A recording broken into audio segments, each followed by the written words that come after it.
బయట కాలు కూడా పెట్టరు. మీరు యోగులు కాకుర్రి, సంసార సామ్రాజ్య చక్రవర్తులు గారు. మీ ఇంట్లోనే మీరు ఒక చక్రవర్తి లాగా ఉంటారు. కాలర్ ఎగిరేసుకొని బతుకు. కాలర్ ఎగిరేసుకొని బతికే దినం ఎప్పుడు తెలుసా?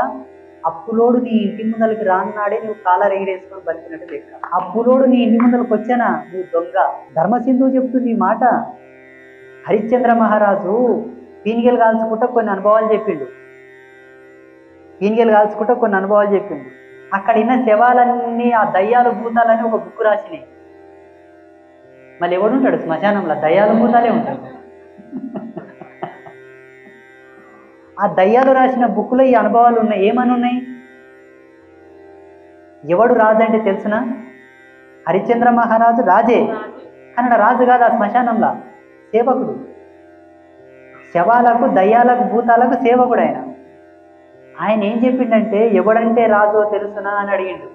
ఎవరు రాజు అంటే, అప్పు లేనోడు, రోగం లేనోడు, దొంగతనం లంచతనం చేయనోడు రాజు.